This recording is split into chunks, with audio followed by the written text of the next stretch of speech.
In ancient Persia, now Iran, a sacred fire burned in open temples, symbolizing purity and a direct link to Ahura Mazda, the Lord of Wisdom. For centuries, Zoroastrians gathered under the stars, their rituals centered on fire as the holiest element. Priests, called magi, tended these eternal flames, wearing masks to keep the fire pure. They believed the world was a battlefield between light and darkness. Their fire temples, or Atash Beram, stood as fortresses against darkness. Worshippers offered prayers, their voices mingling with the crackle of flames. Standing before the sacred flame was a vow, to live with good thoughts, good words and good deeds. Even in the deepest night, a single flame could hold back the shadows. The legacy of Zoroaster's fire endures, echoing through Iran's history. From sacred fire, an empire rose, the Achaemenid dynasty, with Persepolis as its heart.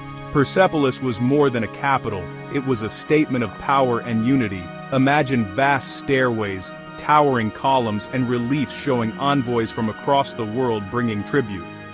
The city was a crossroads of cultures, ruled by kings who saw themselves as caretakers chosen by Ahura Mazda. Their authority was a sacred trust, displayed in grand halls like the Apadana. The architecture itself told a story of divine mandate and destiny. As the sun set, Persepolis glowed, a city of stone and light. Yet, even here, prophecy whispered. This empire was part of a larger, unseen story. The fate of Persia was tied to the destinies of other nations and a spiritual drama unfolding across generations. The stones of Persepolis held secrets, waiting to play their part in a divine plan. Power, prophecy, and faith converged in this city, shaping the course of history. Persepolis remains a symbol of Persia's grandeur and its mysteries. Before Persepolis there was Cyrus the Great, a king remembered not just for conquest but for mercy. He built the world's largest empire, but his true legacy was tolerance. When Cyrus conquered Babylon, he freed the Jewish captives and allowed them to return home. The Cyrus Cylinder records his policy of restoring peoples and their religions. For the Jews, this was the fulfillment of prophecy. Cyrus was named in their scriptures as God's chosen instrument. He helped rebuild Jerusalem's temple, returning sacred vessels and hope. Cyrus became a hero, a Gentile king anointed to carry out God's will. His compassion forged a unique bond between Persians and Jews. Persia became not just a conqueror, but a protector in the divine story. Cyrus's legacy is a reminder. True greatness lies in compassion, not the sword. His choices echoed through history, shaping the identity of a nation. In Cyrus, history and divinity touched, a king serving a purpose beyond his own empire. The story of Cyrus endures as a testament to mercy's power. Sometimes the greatest strength is found in setting others free. Persia's connection to the Bible deepens in the book of Daniel, where the story turns supernatural. Daniel, now serving the Persian court, has a vision by the river Tigris. An angelic being appears, radiant and overwhelming, to reveal the future. The angel tells Daniel he was delayed for 21 days, blocked by the prince of Persia. This prince is not human, but a spiritual force assigned to Persia. The angel needed help from Michael, the archangel, to break through. Behind earthly thrones, a spiritual war rages. Angels and demons battling for nations. The Persian Empire, for all its glory, was also a spiritual battlefield. The Prince of Persia sought to hinder God's plans for Israel. Daniel's vision reveals that history's surface hides a deeper, cosmic struggle. The real battles are fought in realms unseen, shaping the fate of empires.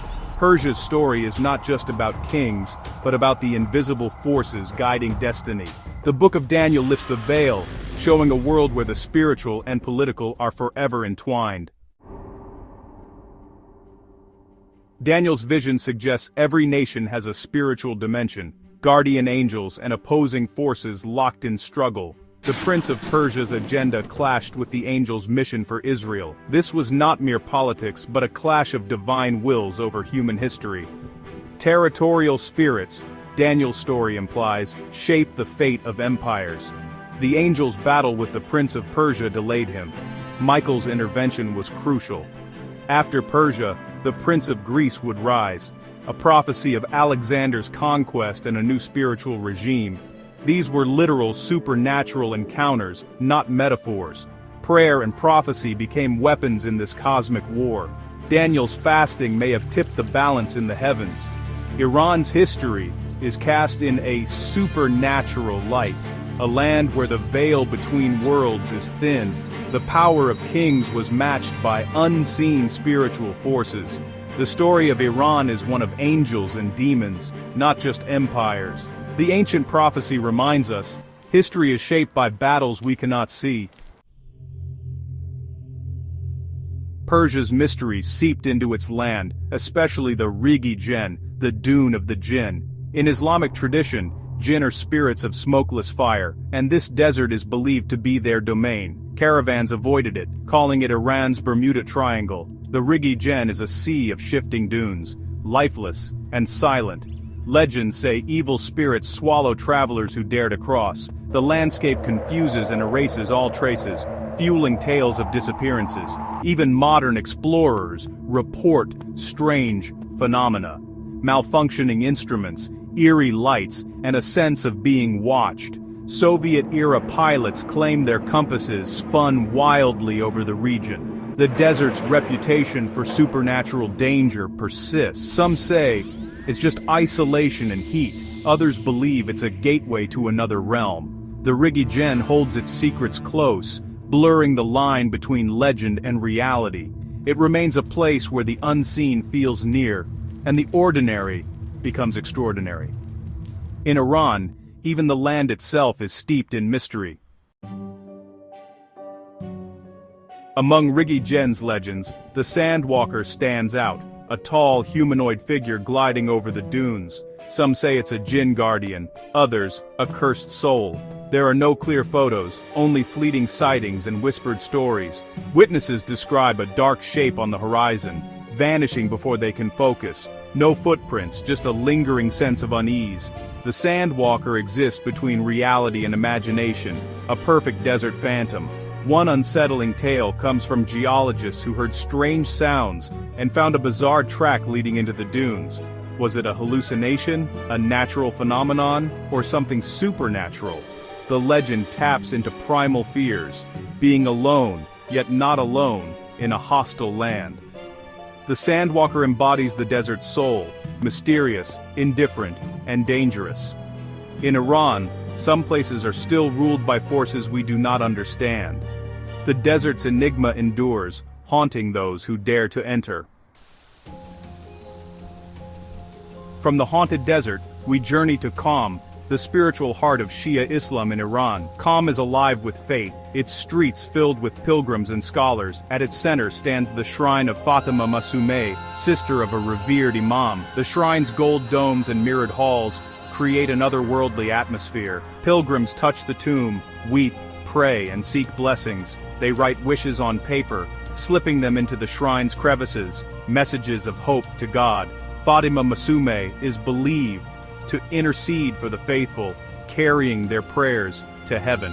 Qom is more than a city, it's a living conduit to the divine. Here, faith is vibrant, communal, and deeply personal. Miracles are sought, and the sacred is woven into daily life. Qom reveals a different side of Iran's spiritual landscape, one of devotion and hope. The mysteries here are of the soul's yearning for God, not of angels or demons. In Qom, the power of faith shapes lives and connects generations. Near Qom stands the Jamkaran Mosque, shrouded in the mystery of the 12th Imam, Muhammad al-Mahdi. Believers say the Imam went into hiding centuries ago and will one day return as the Mahdi, Islam's Redeemer. Each week, thousands gather, writing petitions to the hidden Imam and dropping them into the well of petitions. This ritual is a powerful act of hope, a belief that the Imam hears and will return. The anticipation transforms waiting into faith. A new dawn is always promised. Iran's spiritual journey continues, ever awaiting the dawn.